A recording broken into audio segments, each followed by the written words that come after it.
Hola a todos mis amigos y bienvenidos a un episodio más del Poder de la Enseñanza. Mi nombre es Omar Pérez, soy su anfitrión en esta oportunidad de la clase.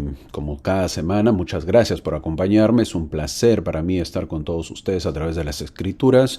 No olvidemos que el objetivo no es brindar, eso siempre lo he dicho en las clases, pero lo vuelvo a repetir, no es brindar solo información, sino que brindarles alternativas para que puedan enseñar ese conocimiento que ustedes aprenden a los demás y ambos, todos, podamos edificarnos.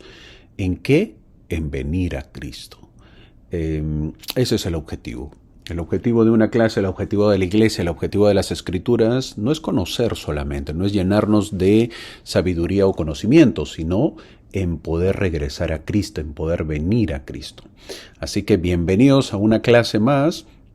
Les estoy dando una cordial bienvenida, así que a empezar la clase vamos a ver lo que es del 26 de junio al 2 de julio. Ya estamos, obviamente ya pasamos más de 6 meses viendo la vida de Cristo. El día de hoy prácticamente se podría decir que termina. Nunca acaba, ¿verdad? Pero termina lo que es la vida en Jerusalén y vamos a ver una parte final prácticamente. El manual es Ven Sígueme, el que estamos siguiendo, de acuerdo al manual Ven Sígueme de la Iglesia de Jesucristo de los Santos de los Últimos Días. Lo hago mención porque a veces no lo menciono en la iglesia, pero es un manual de la iglesia. En base a eso o en base a ese manual guiamos nuestras clases. Vamos a ver esta semana lo que es Mateo capítulo 28, Marcos 16, Lucas 24 y Juan capítulo 20 y 21. Como siempre, estos son los capítulos referenciales. Obviamente que hay mucho se repite y cogeremos, pues, como siempre lo he dicho, lo más importante, algunos versículos que podamos analizar y comprender. Así que bienvenidos a la clase. Les agradezco por comentar, por seguirnos, por suscribirse al canal, no lo olviden. Yo, como siempre, si me has seguido tanto el año pasado con las clases del Antiguo Testamento y de este año, les doy libertad y siempre doy libertad porque creemos en la libertad. Pueden darle la manito hacia arriba si les agrada el video y si no les agrada el video también le pueden dar la manito hacia abajo. Pues son gustos. En los gustos cada uno tiene un gusto diferente. No nos enojamos, por cierto, si es que le dan la manito hacia abajo. Nos alegra si es que le dan hacia arriba, pero si no les agrada el vídeo, esta clase, pues le pueden dar hacia abajo. No hay problema. Eso no está penado. Así que hay mucha libertad. Y si también les agrada las clases, pueden suscribirse, como muchos lo han hecho, y de tal manera que cuando publicamos los vídeos, ustedes les va a llegar a la hora o en el día. Hemos adelantado los días de la presentación, obviamente, por un tema de que hay muchas clases que ya están preparadas. O sea, esta clase, pues, lo he hecho hace meses, entonces, o hace semanas, entonces estamos preparados. ¿Por qué? Porque tenemos que preparar las clases, no lo podemos hacer a última hora, entonces ya sale los días jueves a medianoche, más o menos está programado para salir. Así que gracias por seguirnos, gracias porque nos siguen de diferentes lugares. Hay muchas personas acá en Estados Unidos de la habla hispana que nos siguen. Veo de Nueva York, de California, de Utah. Qué bueno, bienvenidos. ¿Por qué? Porque el idioma español nos permite poder acercarnos. Así que bienvenidos a la clase y espero que hayan pasado, pues, como ya lo mencioné en la clase antepasada, que hayan pasado un bonito día, el Día del Padre. Espero que lo hayan pasado bonito y que lo hayan disfrutado. Pero ustedes se dieron cuenta, antes de empezar la clase, se dieron cuenta que el comercio para el Día del Padre no se menciona, ¿verdad? No se menciona como el Día de la Madre. Es curioso, ¿no? Se dieron cuenta que en las esquinas no había gente ni días antes, ni siquiera el mismo día vendiendo algo para el Día del Padre. Es curioso eso, ¿verdad? Es curioso. Eso es en diferentes lugares. Eso es casi en todo el mundo. El comercio para el Día del Padre es poquísimo o mínimo. Es que a los padres, pues, no nos emociona el Día del Padre. Es curioso eso, ya nos estamos acostumbrando a ello. Voy a hablar de los padres latinos, por cierto, quienes ven sobre todo este vídeo. ¿Por qué? Porque estamos acostumbrados los padres latinos a dar todo sin recibir nada a cambio.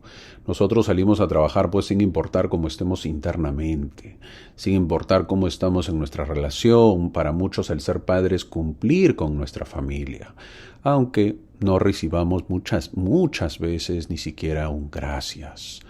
Eso es ser padre. Ese es un padre latino, un padre que no tiene pues un día, ¿no?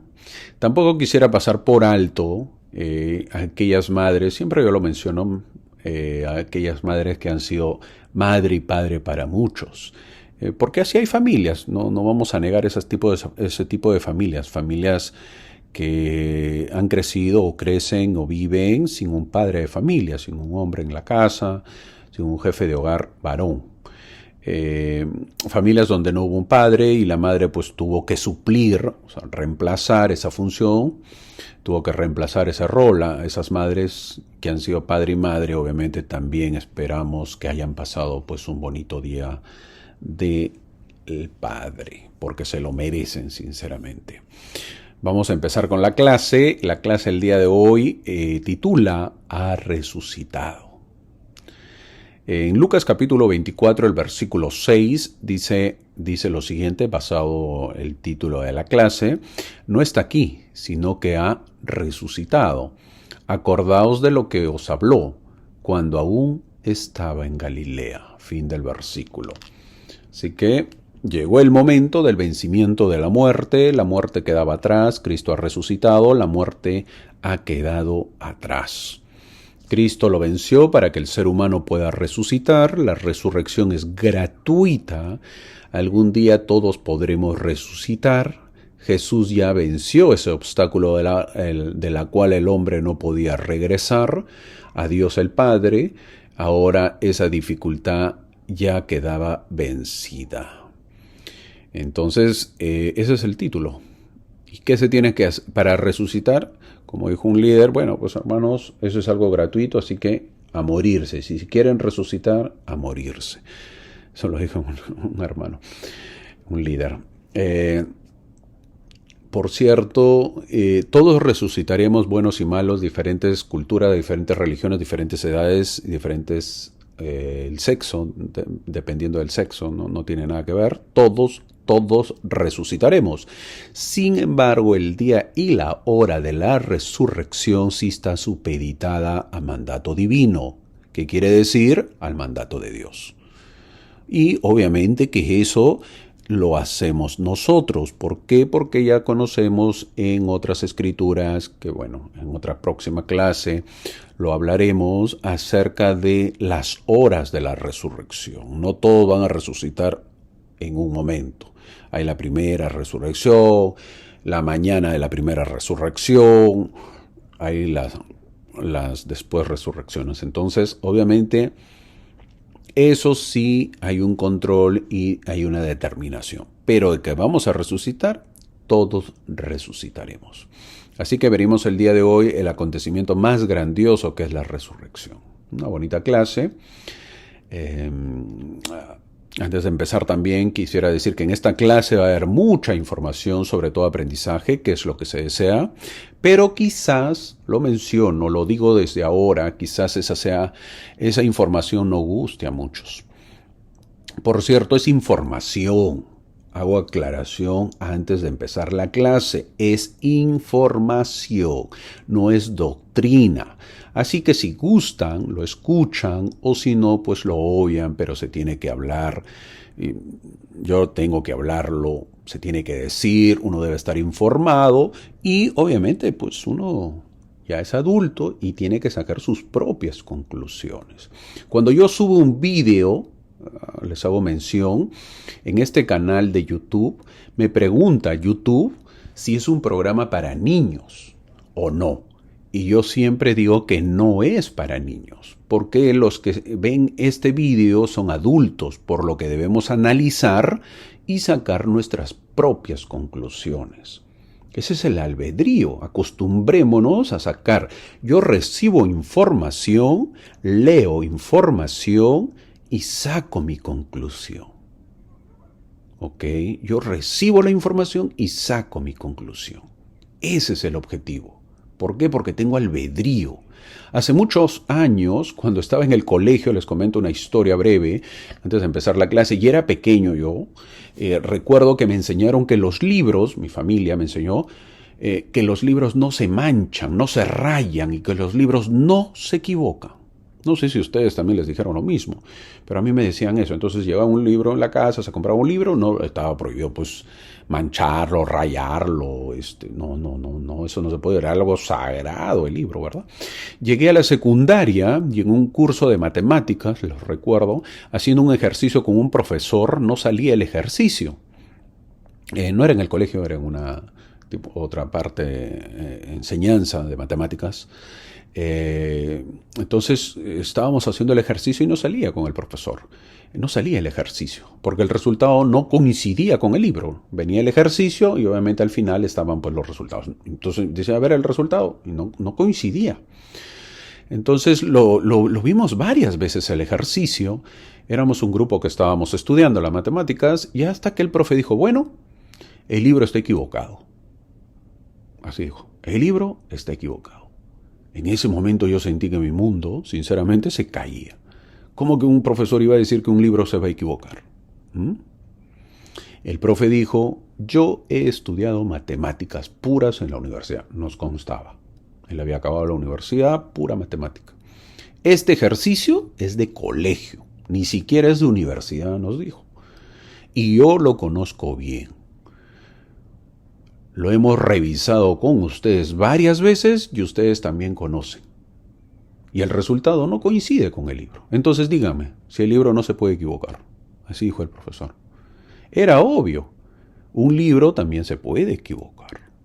Uno lee un libro y saca sus conclusiones. ¿Por qué yo explico esto de este ejemplo del libro que dijo el profesor? Porque uno escucha un vídeo también de las escrituras y tiene que sacar sus conclusiones. Y eso espero que lo hagan con cada vídeo.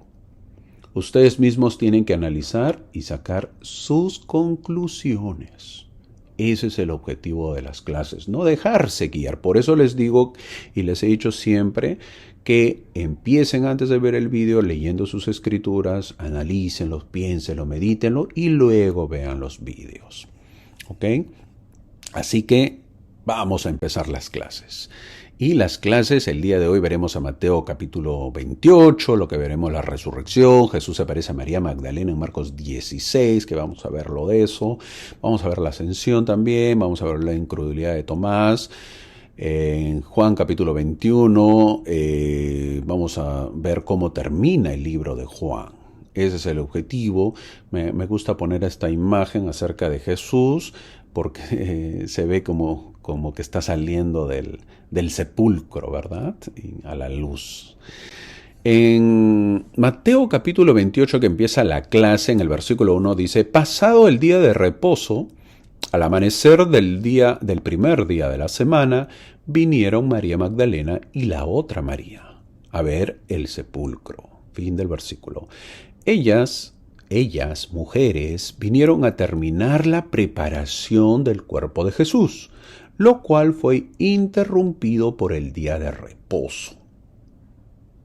Ok, hay que entender que Jesús muere un día viernes. Hay algunos que, como ya lo he mencionado también en algunas clases, hay algunos que dicen miércoles, murió jueves. Hay diversos puntos. Para la iglesia lo acepta que es el día viernes. ¿Por qué? Porque se basa en que es rápido la muerte. La muerte me refiero al día que fallece Jesús, que viene a ser el día viernes, lo que más o menos se dice a las 3 de la tarde, era que tenían que hacerlo rápido. ¿Por qué? Porque ya empezaba el día de reposo. Y el día de reposo hay que entender que empezaba el día viernes a las 6 de la tarde, que empezaba el día sábado para los judíos. Por lo tanto, Inmediatamente lo bajan de la cruz, Jesús es envuelto en una sábana y lo ponen pues en un sepulcro.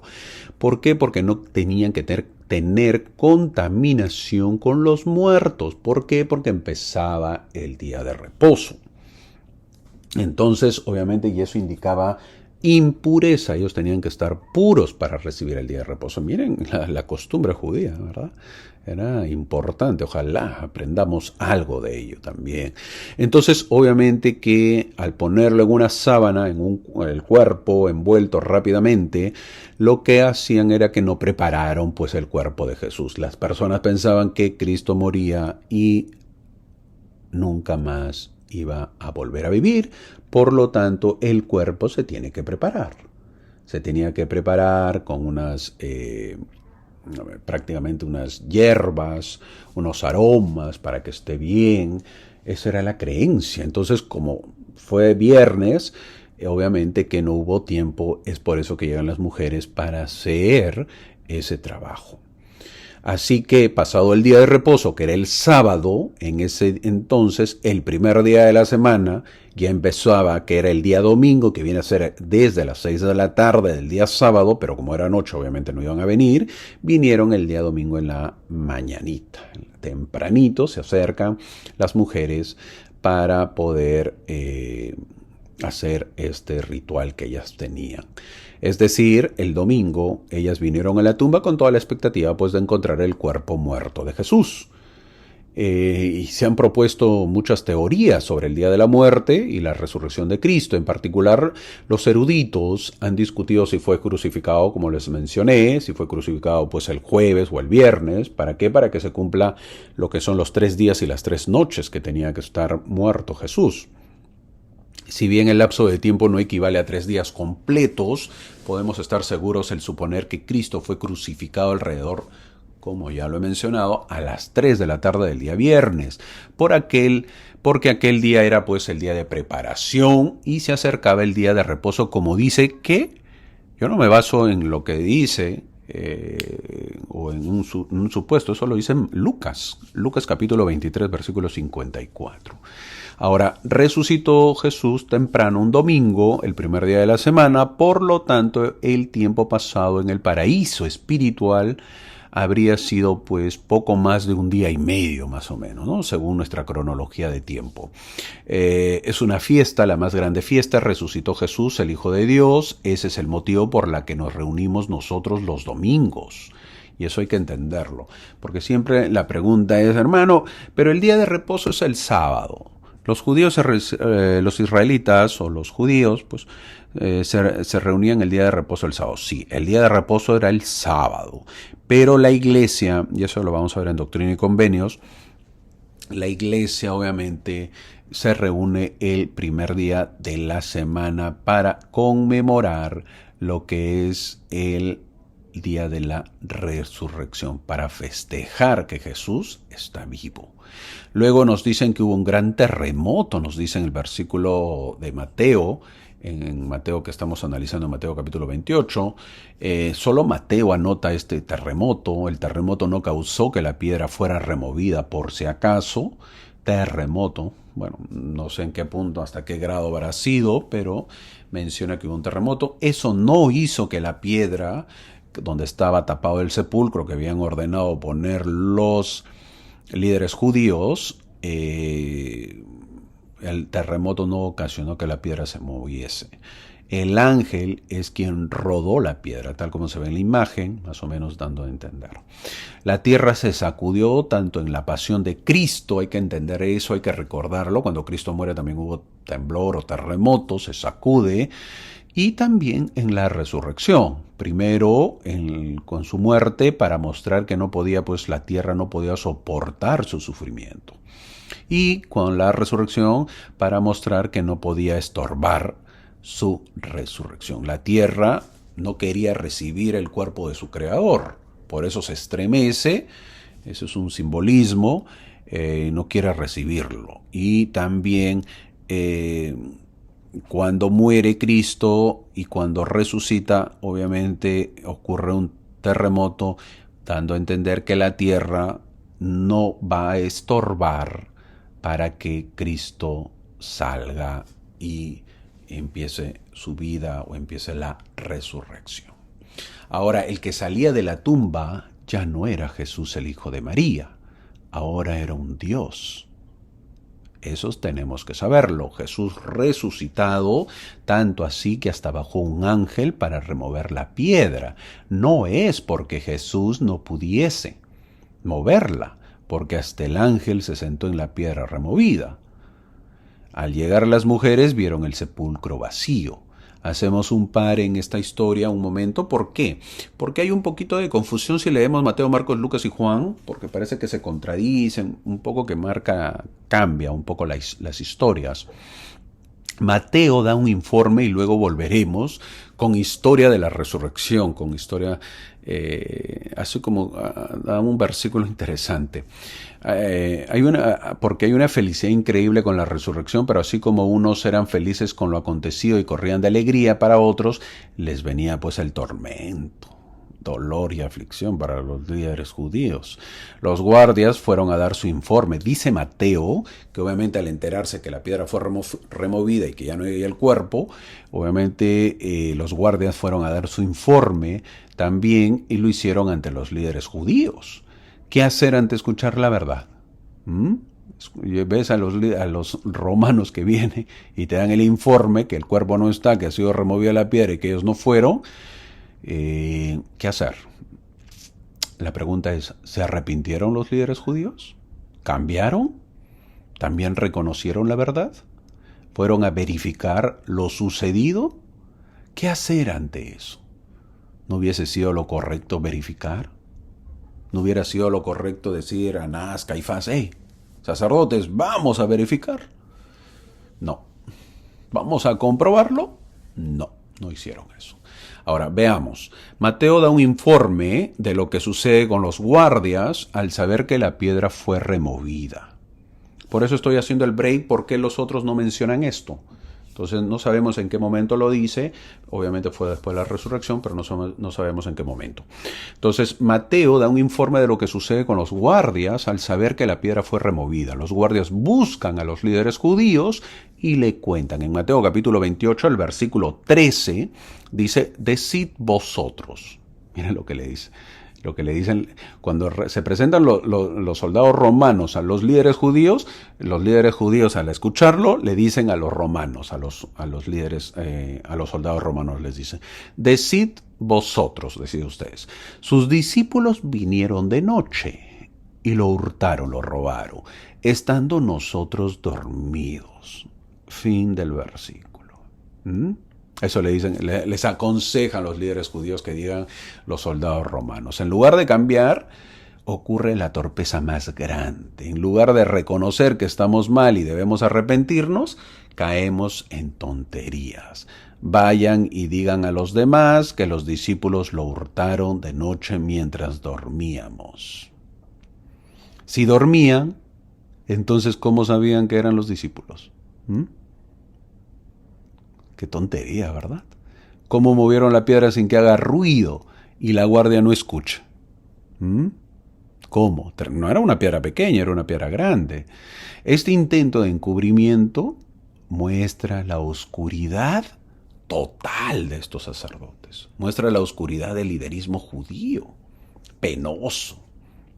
Ellos sabían la verdad de la resurrección. Sin embargo, rechazaron esa verdad. Esto era una gran falsedad porque todos los soldados tenían que estar dormidos, en otras palabras. Todos. ¿Para qué? Para que se muevan la piedra y se roben el cuerpo. Ahora, dormir en guardia era pena de muerte para un romano. Nadie escuchó nada por mover la roca y sacar el cuerpo inerte. Es la pregunta. O sea, ¿tan dormidos se quedaron ellos? Que vinieron los discípulos, movieron la roca, no hicieron bulla y se llevaron el cuerpo inerte. Y no lo sintieron. Curioso. ¿Tan dormidos estaban? Pero lo curioso viene aquí. Estaban tan dormidos que no escucharon eso, pero que sí supieron quiénes fueron los que robaron el cuerpo. ¿Cómo vas a saberlo si estabas dormido? ¿Cómo sabías que fueron los discípulos? Eso es absurdo. Lo sorprendente de este intercambio es la maldad de los principales sacerdotes. ¿Cuántas señales necesitan antes de creer? Es la pregunta. En este caso, estos soldados gentiles fueron testigos imparciales.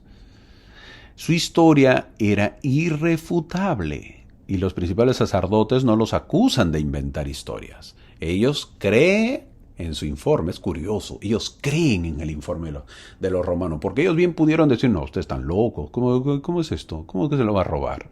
¿Cómo que han movido la piedra? No. Pero ellos le creen porque sabían, pero no quieren aceptarlo. Sabían de los milagros de Cristo y habían sido humillados por él en el templo. Sabían que Lázaro había resucitado entre los muertos, pero aún así no querían creer. Incluso planearon matar a Lázaro, porque otros comenzaron a creer en su testimonio. Eso lo dice en Juan capítulo 12, versículo 10. Así de malos eran. Cuán correctamente habló el Salvador de ellos cuando dijo, ni se persuadirán, aunque alguno se levantare de los muertos. Lucas capítulo 16, versículo 31. Ahora, podemos decir entonces que, con precisión podemos decir que ni se persuadirán aunque la tierra tiemble, aunque aparezcan ángeles. Eso lo dijo Jesús, ¿verdad? El temor a la verdad, recuerdan, me hace recordar al tiempo de José Smith, contando el inicio acerca de su visión a los demás. Los líderes de las otras congregaciones en el tiempo de José Smith también fueron cortantes, diciendo que eso no existía, porque no le dieron es la gran pregunta, ¿por qué no le dieron la duda, aunque sea, y ellos lo averiguaron? Igual a los líderes judíos fueron cortantes diciendo que la verdad no se sepa. No olvidemos que nosotros dimos el principio de la duda también. Todos nosotros. Dejamos, los que hemos sido conversos, ¿verdad? Converso quiere decir pues aquella persona que ha conocido el Evangelio, que no ha nacido dentro del Evangelio. Todos nosotros hemos dado el principio a la duda. Dejamos que los misioneros nos enseñen, por ejemplo, y que nos hablen del Evangelio. Muchos hemos pertenecido a otras congregaciones y al pertenecer a otras congregaciones, muchos dicen, no deseo escuchar el Evangelio. Y se cierra, no y no. Pero muchos de nosotros hemos dicho, a ver, quiero escucharte, quiero oírte. ¿Verdad? Le doy la duda, el principio de la duda. Dejemos que nos enseñen los misioneros. Nosotros hemos dejado que nos enseñen los misioneros, que nos hablen del Evangelio y luego nos invitaron a orar y nosotros aceptamos y muchos ya renunciamos a nuestras creencias antiguas. Así fue nuestro querer buscar la verdad y esperamos que eso no se pierda. Que siempre busquemos la verdad, que siempre oremos y pidamos a Dios que pueda aumentar nuestra fe, que nuestro corazón arda al saber que estas cosas son verdaderas. Es por eso que les dije al comienzo de la clase, ustedes recibirán información y pidan a Dios, pidamos a Dios conocer la verdad. O sea, no por yo escuchar o recibir información, yo no voy a sacar una conclusión, sino oraré, meditaré, lo pensaré y pediré a lo alto que me guíe y yo pueda sacar mi conclusión. Como lo hice hace muchos años, todos nosotros lo hemos hecho al conocer el Evangelio. Ahora, que eso nosotros deberíamos decirlo en nuestras oraciones, por ejemplo, Padre, haz que mi fe no decaiga, haz que pueda creer más en ti a pesar que no te he visto, haz que yo pueda tener mi corazón dispuesto a sentir el Espíritu, haz que pueda creer y saber que Jesús vive, porque Él resucitó. ¿Por qué no decir eso en nuestras oraciones también? Avanzando, vemos en Mateo capítulo 28, el versículo 5, mas el ángel respondiendo, volvemos a la historia, por eso dije este es un break, volvemos a la historia donde las mujeres habían llegado, y dice, mas el ángel respondiendo dijo a las mujeres, no temáis vosotras, porque yo sé que buscáis a Jesús, el que fue crucificado. Fin del versículo. Por primera vez, los seguidores de Jesús, estas fieles mujeres, escucharon lo que no esperaban escuchar, que Jesús había resucitado. La tumba está vacía, el ángel movió la piedra, Jesús ha resucitado y aprendemos que cuando vemos el lugar donde fue puesto el Señor, entonces vemos y sabemos que el Padre no abandonó a Jesús. Cuando vemos el lugar donde fue puesto el Señor, entonces vemos y sabemos que la muerte fue conquistada. Cuando vemos el lugar donde fue puesto el Señor, entonces vemos y sabemos que tenemos un verdadero amigo vivo en Jesús. En Mateo capítulo 28, versículo 9 nos dice, cuando María Magdalena y la otra María fueron a decir a sus discípulos, obviamente con el mensaje habiendo sido escuchado, he aquí Jesús les salió al encuentro. Fin del versículo. Tenemos que hacer otro pare, un stop, una parada aquí. ¿Por qué? Porque vamos a hacer un resumen de los 4 evangelios, porque si no va a haber confusión. Al parecer, cada uno de los evangelios da su versión y el resumen va a ser lo siguiente. He tratado de resumirlo, ustedes lo pueden ver y sacan sus conclusiones. El resumen sería más o menos que varias mujeres fueron al sepulcro de Jesús a primera hora del día domingo. Al llegar al sepulcro encuentran la piedra removida por el ángel, quien les dijo que ya no estaba. Aparentemente las mujeres se ponen a buscar el cuerpo porque María se queda sola y recibe la visita de Jesús. Luego llegan las otras mujeres y van a decirle a los discípulos, o sea, se juntan con María Magdalena y todas se van a decirle a los discípulos. En su caminar, Jesús sale a su encuentro y les dice, salve. Y ahora las mujeres ya lo pueden abrazar. ¿Por qué? Porque al comienzo, cuando se le aparece a María Magdalena, no lo puede abrazar María Magdalena, pero ya en la segunda vez, cuando ellas están en camino a los discípulos, ahí sí lo pueden abrazar, las mujeres ya lo abrazan y lo adoran. Eso dice Mateo capítulo 28, versículo 9. Este es un segundo encuentro. Después las mujeres llegan a los discípulos para contarles y estos discípulos no les creen y ellos mismos van a verificar e inmediatamente Pedro y Juan van rápidamente al sepulcro. Llega Juan primero porque es más joven y luego espera que llegue Pedro. Pedro ingresa y encuentra los lienzos doblados en la tumba y luego salen e inmediatamente pues ellos se van para decir a los demás. Eso se podría resumir lo que es los 4 evangelios en la visita, en la primera visita que tienen en la tumba. Más o menos es un resumen porque si uno lo lee cada libro parece que hay un poquito de confusión. He tratado de resumirlo para que se pueda entender. Ahora, volviendo a la historia. Al parecer, María Magdalena se queda fuera del sepulcro llorando y luego se inclina cuando ella se entera que no está el maestro, que ya no está Jesús. Se inclina a ver dentro y ella, obviamente de la tumba fuera, pero viendo adentro de la tumba, y vio a 2 ángeles. En Juan capítulo 20, versículo 13 dice, y le dijeron, mujer, ¿por qué lloras? Les dijo, porque se han llevado a mi Señor y no sé dónde le han puesto. Fin del versículo. Esta es una de las pocas veces en la Biblia donde alguien se encuentra con ángeles y no son embargados por miedo. 2 ángeles le hablan a María Magdalena, pero ella responde normal y no le causa impresión. Tomemos nota de ello. Punto para analizar. 2 ángeles, no 1, 2. Pero María Magdalena responde normal y no le causa impresión.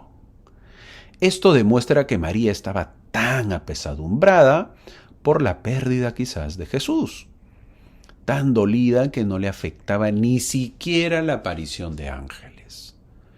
Mientras sigue llorando, Jesús se le aparece, pero no lo reconoce y le pregunta, ¿a quién buscas? Ella, quizás con lágrimas en los ojos, porque ya no estaba en la tumba Jesús, piensa que es el hortelano. El hortelano es el jardinero, el encargado de la huerta. Y María Magdalena dice en Juan capítulo 20, versículo 15, Señor, si tú lo has llevado, dime dónde lo has puesto, y yo lo llevaré.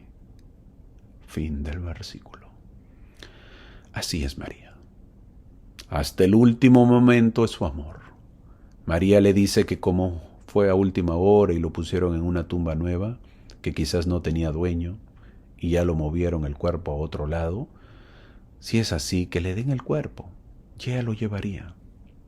Qué sorprendente, ¿verdad? Dame el cuerpo y yo lo llevaré. Mover un cuerpo inerte es complicado, pero María no se hace problemas. Así es el amor de María. Arrastras, me lo llevo. Dame el cuerpo de mi maestro. Curiosa respuesta. Inmediatamente, en Juan capítulo 20, versículo 16, Jesús le dijo, María. Volviéndose ella, porque obviamente le estaba dando la espalda, no sabía quién hablaba, por eso dice volviéndose, le dijo, Raboni, que quiere decir maestro. Fin del versículo. María reconoce la voz, agudiza el oído y reconoce inmediatamente la voz. Y ahora sí ve a Jesús porque como sabía el hortelano que se llamaba María, Jesús solo tuvo que decir una palabra y todo quedó claro. Porque María significa excelsa, significa la elegida por Dios. Eso significa el nombre de María. Jesús le dice, te estoy eligiendo a ti, María, en otras palabras.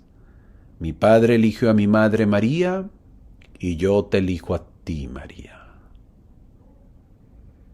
En el versículo 17 de Juan capítulo 20 dice, Jesús le dijo, no me toques, porque aún no he subido a mi Padre.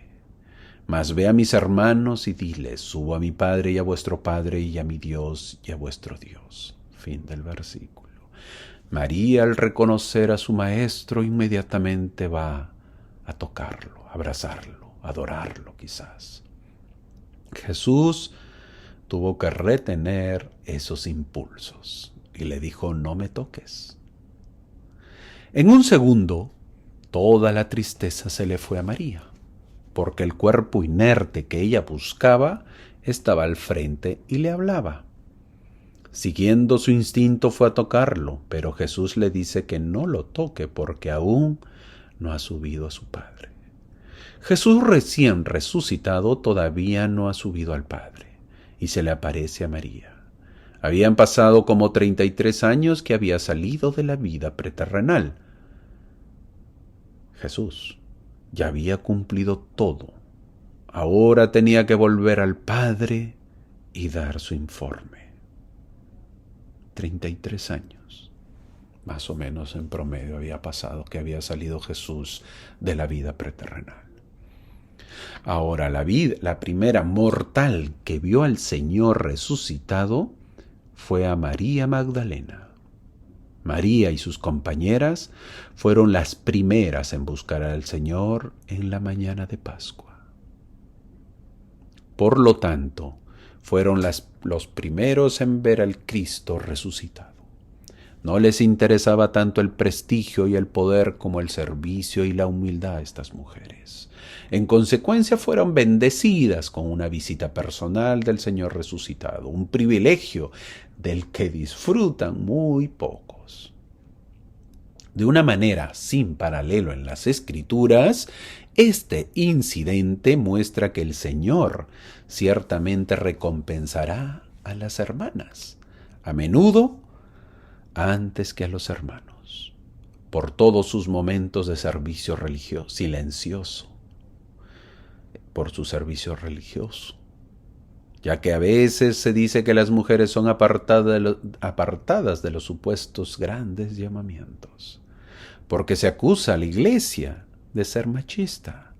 ¿Qué tal recompensa entonces que tendrán, verdad? Aquellos que han buscado la aprobación del Maestro en lugar de la aprobación de la gente serán recompensados con la misma presencia de Dios. Por razones propias, el Señor resucitado eligió a María Magdalena como la primera testigo en el tiempo de su resurrección. Ella fue la primera mortal de todos los mortales en ver a una persona resucitada. Ella vio su rostro y escuchó su voz, y se le ordenó que informara a los 12 de la aparición y de la ascensión venidera, cuando él informaría a aquel de quien era él. Entonces, aún en su propia sabiduría infinita, Jesús eligió aparecerse y ser manejado por un grupo de otras mujeres. Todo antes de que llegara incluso a Pedro y al resto de los 12. Sabemos que las mujeres en general son más espirituales que los hombres, y ciertamente sus instintos y deseos de prestar un servicio compasivo superan a los de sus contrapartes masculinas. En otras palabras, la mujer es más religiosa que el varón. Hace muchos años, no es doctrina, solamente lo comento, un hermano líder le hicieron una pregunta: hermano, ¿por qué las mujeres no tienen sacerdocio? Y este buen hermano respondió: nosotros somos los que necesitamos el sacerdocio. Ellas simplemente oran y reciben respuesta. Nosotros tenemos que tener el sacerdocio para que tal vez seamos escuchados. Gran respuesta. Gran respuesta.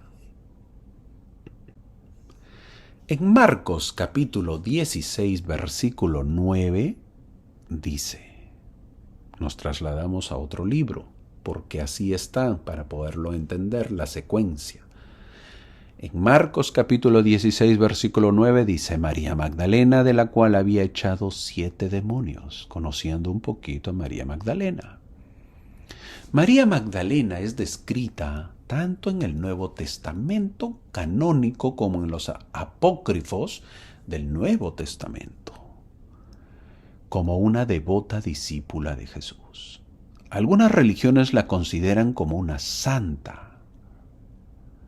Bueno, ahora llegó el momento, así que prepárense, porque lo que voy a narrar quizás no guste a muchos. Y no gusta a muchos por la idea que siempre hemos tenido o por las enseñanzas que nos han dado. Yo enseño lo que dicen las Escrituras y los líderes de la iglesia y lo que creemos. Son 3 puntos. Yo enseño lo que dicen las Escrituras, lo que dicen los líderes de la iglesia y lo que creemos analizando las Escrituras.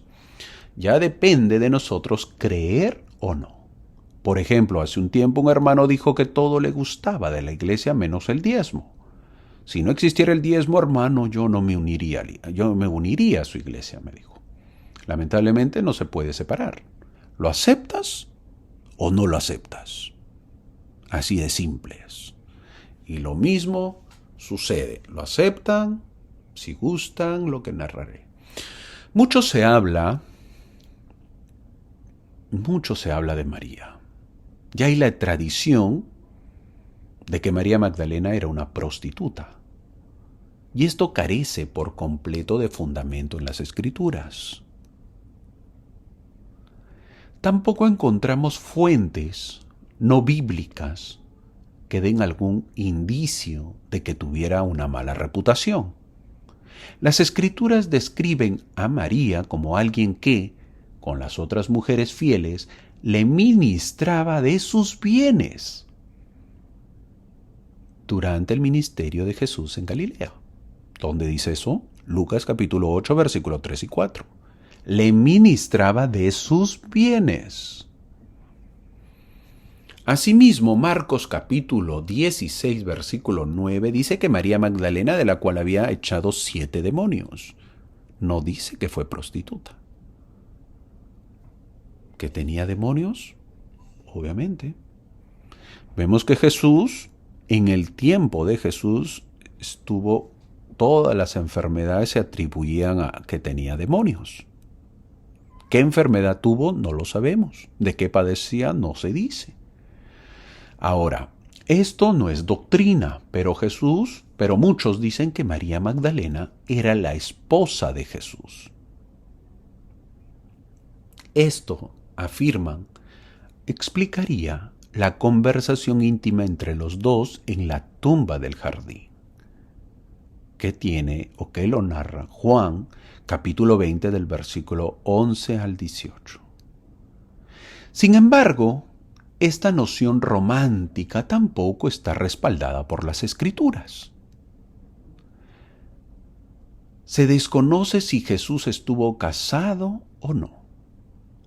Pero nosotros en la Iglesia entendemos que la exaltación, que siempre hablamos, incluye el principio del nuevo y sempiterno convenio del matrimonio. El registro de las Escrituras dice que Cristo se casó con la Iglesia, no con una mujer, dicen las Escrituras. Parece inconsistente con las Escrituras que el maestro esté casado con una mujer, que potencialmente podría desviar obviamente su atención de su verdadera novia, que era la ciudad santa, la Nueva Jerusalén o la Iglesia. Pero uno también debe hacerse una pregunta, porque debemos siempre preguntarnos, ¿por qué se le apareció Jesús a María? Supongamos, porque va a suceder en algún día, que vamos a morir, que muramos. Si morimos y sabemos que vamos a ir al mundo de los espíritus, ¿a quién iríamos a ver primero? Mañana morimos y llegamos al mundo de los espíritus. ¿A quién visitaríamos primero? Claro que la respuesta es a mi mamá o a mi papá, porque suponemos que ellos ya van a morir primero, o a mis abuelitos, porque suponemos que ellos mueren primero. Pero si tu esposo o esposa ha muerto primero y ahora te toca a ti morir y sabes que vas a ir al mundo de los espíritus, ¿a quién irías primero? Ahora, viceversa. Si estuviésemos en el mundo de los espíritus y resucitaríamos, ¿a quién visitaríamos primero? ¿Quién sería la primera persona en visitar? Si es que yo resucito. ¿Mamá? ¿A papá? ¿Hijos? ¿Esposa o esposo? ¿Cuñados? ¿Amigos? Es una pregunta para que cada uno lo responda. Bueno, como nos gusta conocer un poco más, diremos lo siguiente. ¿Jesús estaba casado, sí o no? Veamos. A Jesús se le refería con un título que solo se le da a los maestros casados. ¿Cuál? El de rabino. Incluso sus detractores no tuvieron reparos en referirse a él como tal. Por eso le permitió predicar en la sinagoga. Se le permitió predicar en la sinagoga. Una práctica también limitada a los hombres casados. Conociendo cómo eran los supuestos doctores de la ley, ¿creen que hubiese dejado que un soltero predique en la sinagoga y encima los maltrate? Nosotros mismos, en la actualidad, sabemos que un líder tiene que ser casado. Para ser obispo, tiene que estar casado. Y obvio, para que sea presidente destaca. Si no estás casado, no estás en la lista de los posibles candidatos. Y eso sin contar pues si quieres ser autoridad general o si vas a ser autoridad general, si vas a ser apóstol o profeta. Ahora viene la otra pregunta. ¿Cuándo se casó? Juan, en el segundo capítulo, en el capítulo 2 de su libro, habla de una boda en la que no solo estaba presente Jesús, sino también su madre, quien tendría que haber viajado por todo el camino desde Nazaret, especialmente para estar allí, porque María no vivía en Caná, sino en Nazaret. Jesús estuvo a cargo del vino, un deber que generalmente en ese tiempo se reservaba para el novio. Y si esto no hace lo suficientemente obvio que fue su propia boda en la que estuvo presente, tenemos en el registro sagrado que se lo menciona como el novio en esta ocasión. Juan capítulo 2, versículos del 1 al 10. En el tiempo de Jesús, si un hombre judío no hubiese estado casado, hubiese sido tan inusual. Pero los líderes judíos hubiesen sido una excusa más para los líderes judíos para no creer en él, porque no estaba cumpliendo las leyes. Si no, hagamos la pregunta, ¿por qué se bautizó Jesús? Y la respuesta es, se bautizó para cumplir con toda justicia. Hay preguntas que uno se hace. ¿Cómo va a decir a sus feligreses, síganme, si no cumplía todos los mandamientos? ¿Cómo las iglesias impulsarían el matrimonio si no fuese tan importante? ¿O cómo impulsaría nuestra iglesia el matrimonio en el templo? Otros argumentos para pensar que Jesús estaba casado, o está casado, o estuvo casado, en Doctrina y Convenios 131 del versículo 1 al 4 dice: en la gloria celestial hay 3 grados, hay 3 cielos o grados. Estoy leyendo Doctrina y Convenios 131 del 1 al 4, lo voy a leer. Versículo 2 dice: y para alcanzar el más alto, el hombre tiene que entrar en este orden del sacerdocio, es decir, el nuevo y sempiterno convenio del matrimonio. Y si no lo hace, no puede alcanzarlo. Podrá entrar en el otro, pero ese es el límite de su reino. No puede tener aumento. Fin del versículo. Muchos estudios también dicen que esto no significa que Jesús estuvo casado durante la vida terrenal, sino que tendría que sellarse a una esposa para poder ser exaltado, ya sea en el postrer día. Eso dijo el elder McConkie, Bruce R. McConkie, en el libro Comentario Doctrinal del Nuevo Testamento. Está en inglés. El presidente Howard W. Hunter, presidente Hunter, que fue presidente de la iglesia muy corto tiempo, declaró de Jesús: él poseía el sacerdocio y recibió todas las ordenanzas salvadoras y exaltadoras del Evangelio, de los cuales el matrimonio eterno es una de esas ordenanzas. Eso lo dice en el manual de enseñanzas del presidente de la iglesia, del presidente Howard W. Hunter.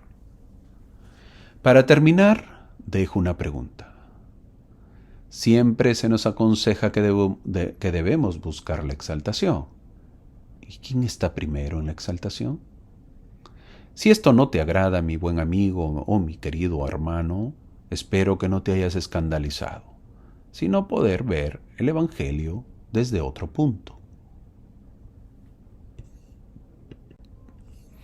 Luego, volviendo a la clase, luego se van enterando de la resurrección de Jesús.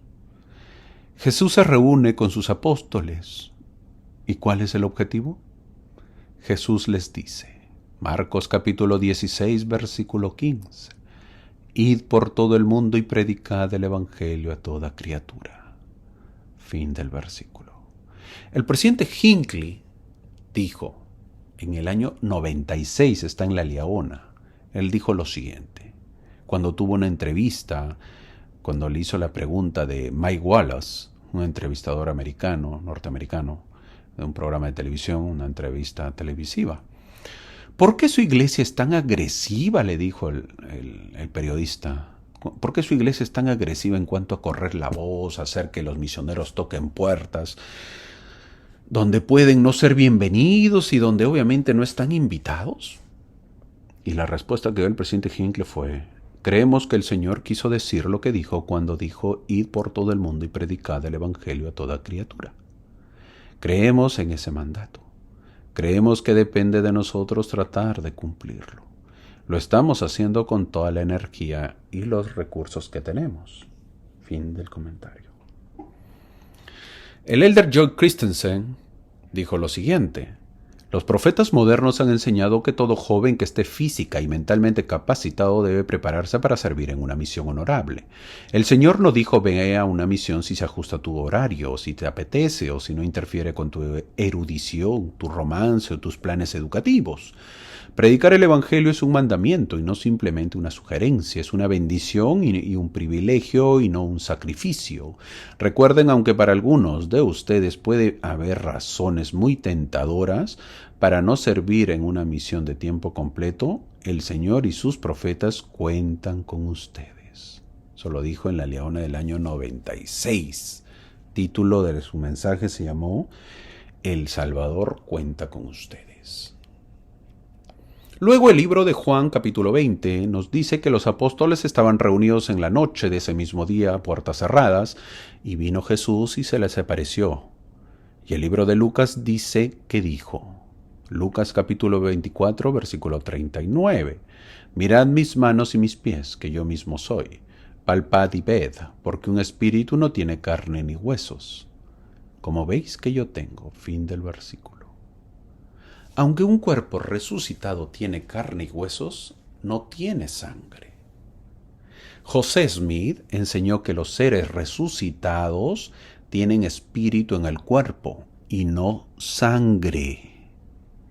El presidente John Taylor, también enseñó este principio. Cuando la resurrección del hombre sea consumada, él será todavía en la misma imagen, sin variación ni cambio en ninguna de sus partes o facultades, excepto la sustitución de la sangre por el espíritu.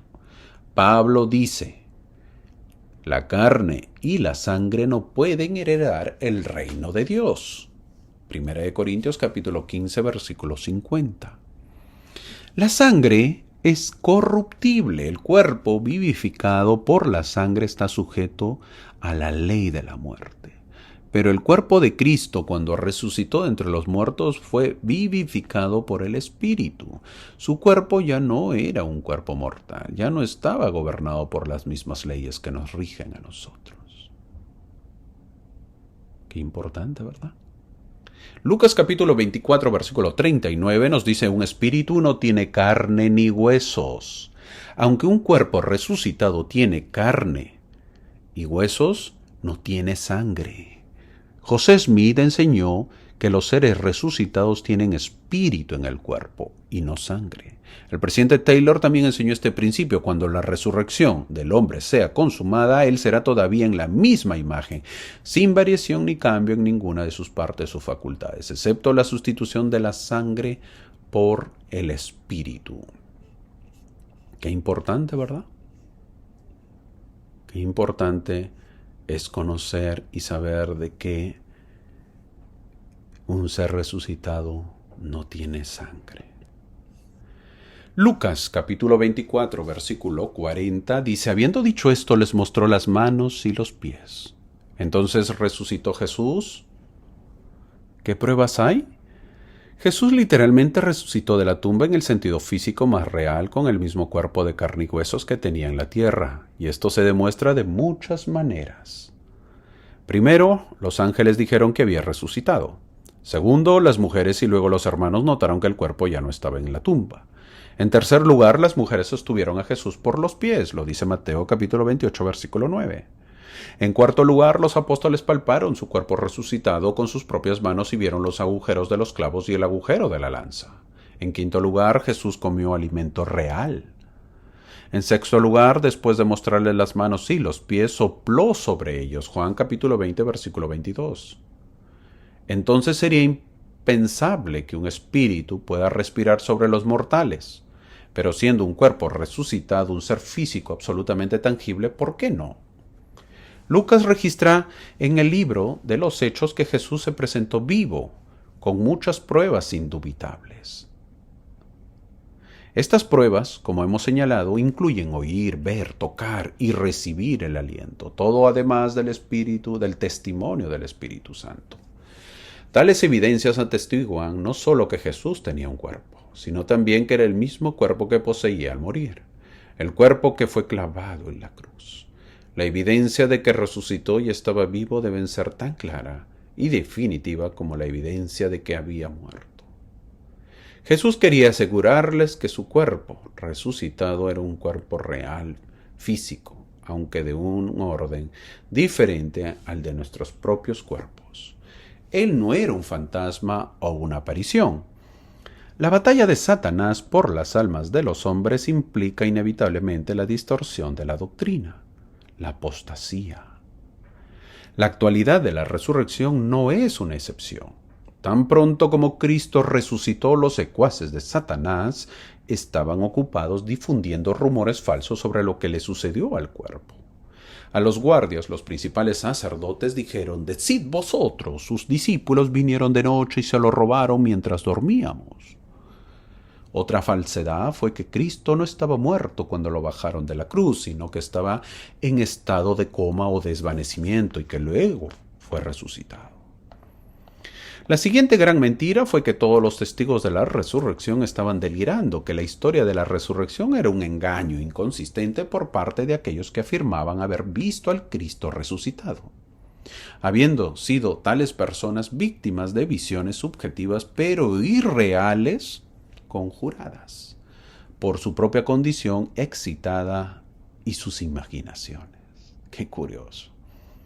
Por último, tenemos las distorsiones del cristianismo moderno. El Dios de los cielos no es un ser personal con cuerpo físico, dicen, sino una esencia etérea que llena la inmensidad del espacio.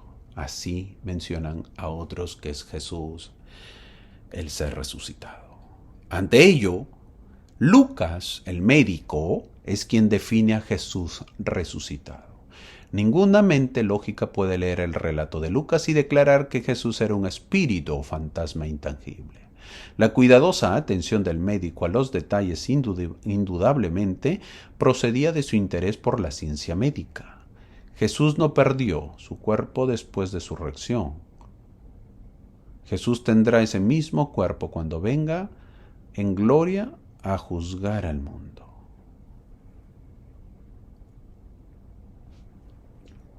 En Lucas capítulo 24, el versículo 41 y 43 dice: para probar que él no era un espíritu, ¿tenéis aquí algo de comer? Y le dieron un trozo de pescado asado y de un panal de miel. ¿Cómo come pescado un fantasma? No lo podría hacer, ¿verdad? Esto solo lo puede hacer alguien que tiene un cuerpo de carne y huesos. ¿Una prueba más? ¿Qué más prueba? El Elder Talmage, en su famoso libro Jesús el Cristo, dijo: para asegurarles además que él no era una forma sombría, ningún ser inmaterial de sustancia tenue, sino un personaje viviente con órganos corporales, tanto internos como externos, él preguntó: ¿tenéis algo de comer? Inmediatamente le dieron un trozo de pescado asado y otros alimentos que tomó y comió delante de ellos. Jesús el Cristo. Aparentemente, entre los apóstoles que Jesús se apareció no estaba Tomás, por lo que contaron que habían visto a Jesús resucitado. Juan capítulo 20, versículo 25 le dijeron pues los otros discípulos: al Señor hemos visto. Él les dijo: si no viniere en sus manos la señal de los clavos y metiere mi dedo en el lugar de los clavos y metiere mi mano en su costado, yo no creeré. Fin del versículo.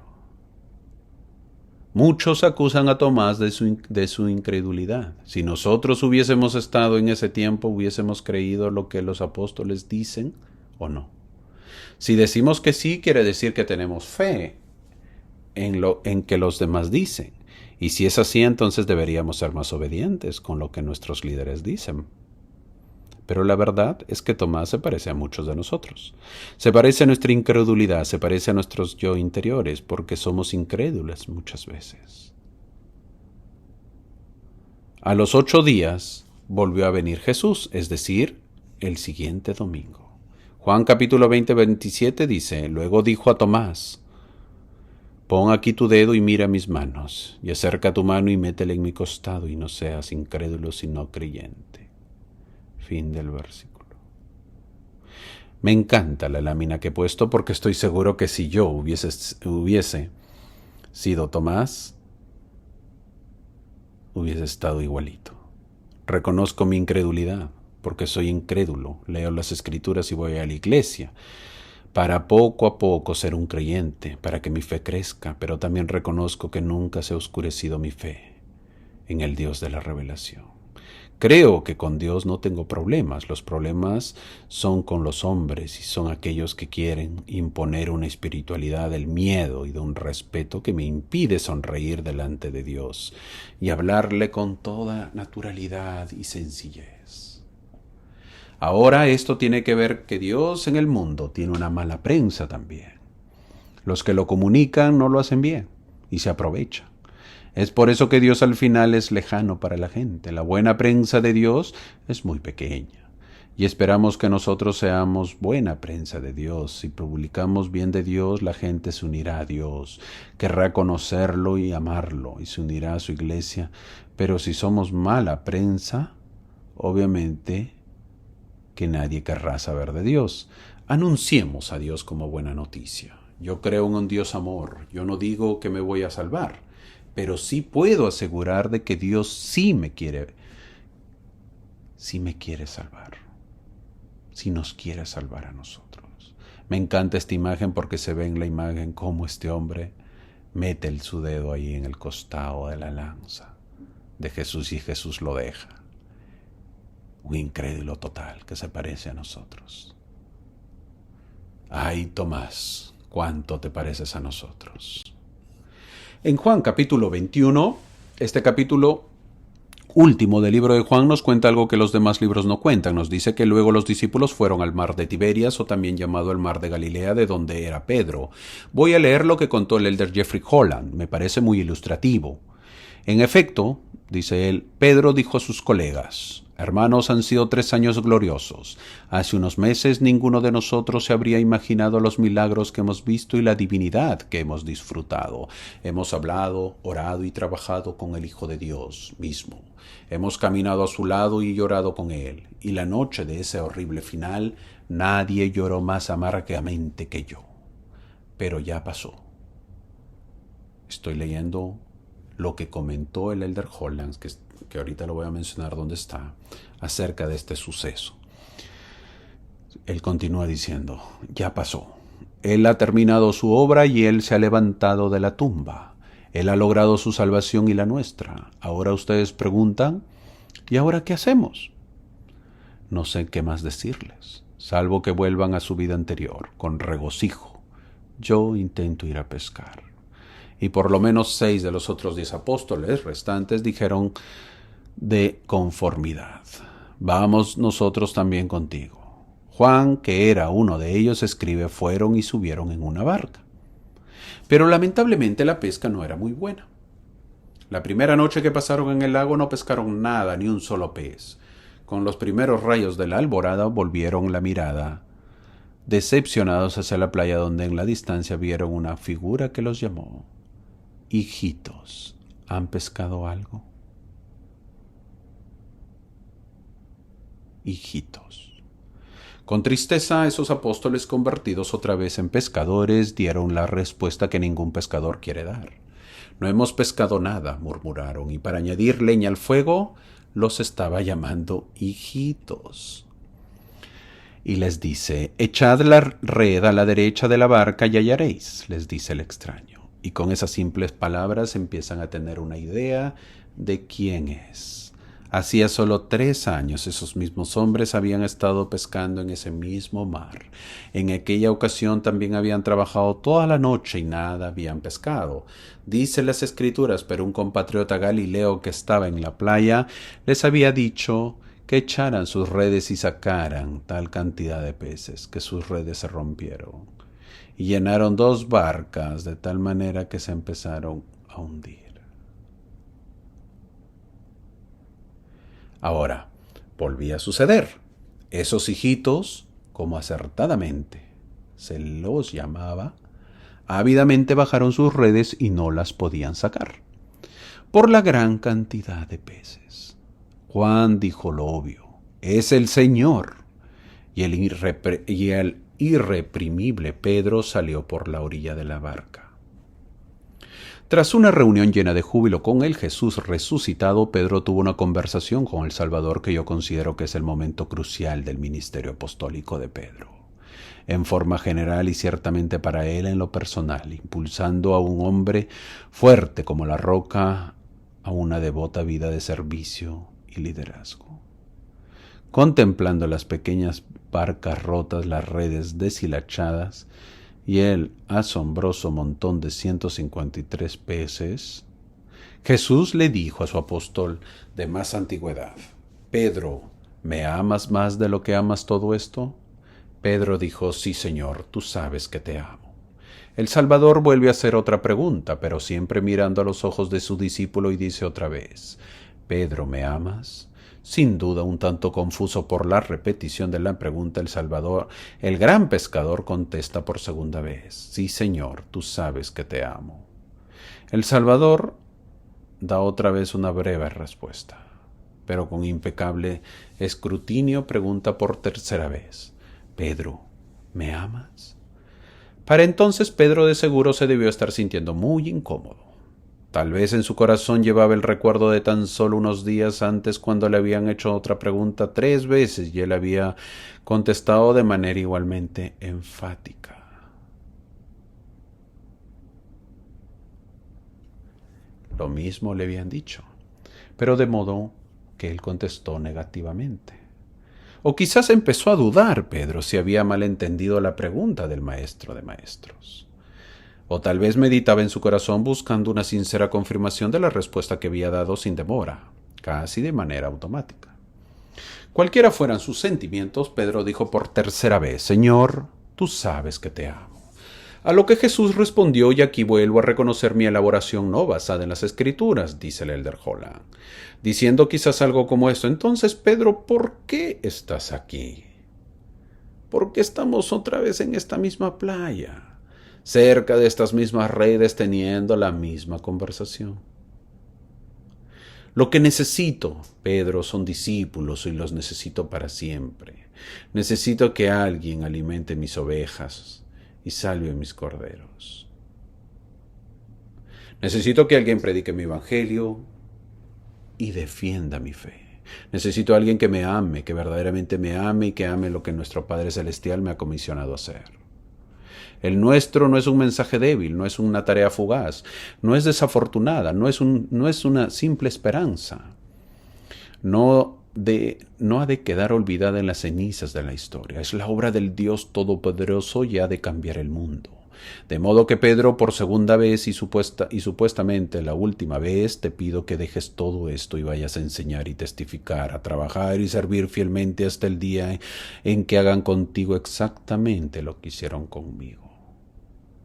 Entonces, volviéndose a todos los apóstoles, tal vez haya dicho algo así: ¿fueron ustedes tan insolentes como los escribas y los fariseos?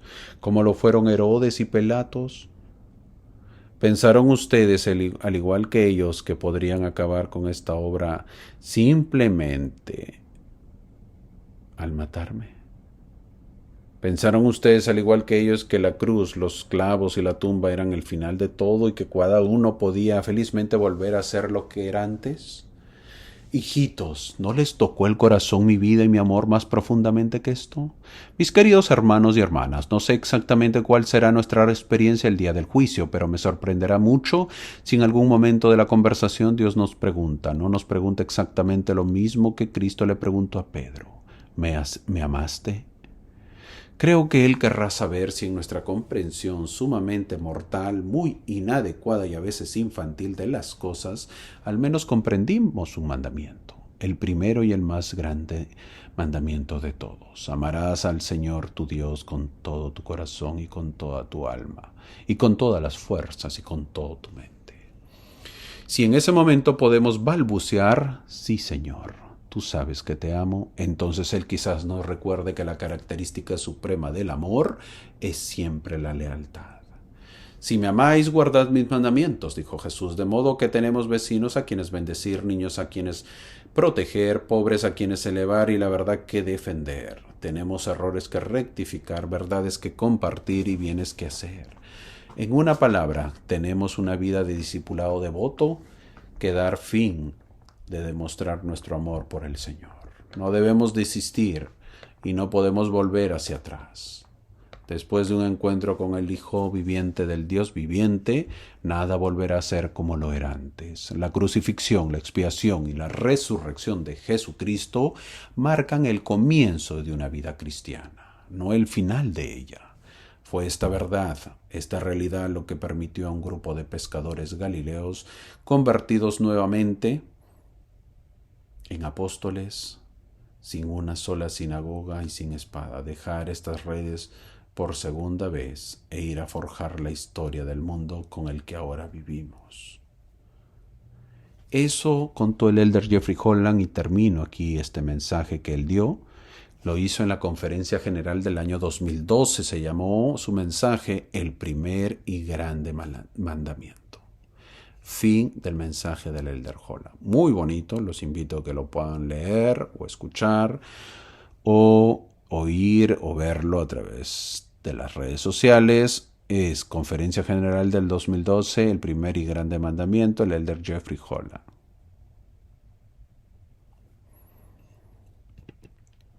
Hoy hemos visto el punto culminante de la misión de Jesús, la resurrección, y aprendemos que la remoción milagrosa de la piedra no fue con el fin de dejar salir a Jesús, sino para dejar entrar a las mujeres para ver la tumba vacía y los apóstoles. Hay una falsa creencia de pensar que Dios nos ama porque somos buenos, cuando la verdadera razón es que Dios nos ama para que seamos buenos. En resumen, sería que aún los que sienten que están perdiendo la fe en Él pueden estar seguros que Él sigue creyendo en nosotros y sigue estando dentro de nosotros. Celebremos con alegría a ese Dios que nos ama, nos quiere y es capaz de hacer lo imposible para que nosotros seamos cada vez más creyentes. Mi amigo, mi hermano, Jesús resucitó, está vivo, hoy está vivo. Te escucha, te oye. Cuando oras, cuando piensas en Él, cuando recurres a Él, siempre está pendiente de ti y de nosotros. Tengamos fe en Él. Por eso dice el dicho, la culpa que nazca en la incredulidad es de mis padres, pero que yo muera en la incredulidad es mía. Es propia mi culpa. Jesús se nos fue, pero nos ha dejado a nosotros en su lugar. No estamos solos. Tenemos el mandato de ir a anunciarle a Él y su evangelio. Esto es obra de todos. Nosotros no damos la verdad. Yo no quiero la verdad. Nosotros enseñamos dónde y cómo encontrarla. Yo quiero que me enseñen dónde encontrar y cómo encontrar la verdad. Que nuestra pequeña fe pueda seguir creciendo poquito a poquito, poco a poco. Ese es el anhelo de todos, que tengamos una hermosa semana. Los espero la próxima semana. Gracias.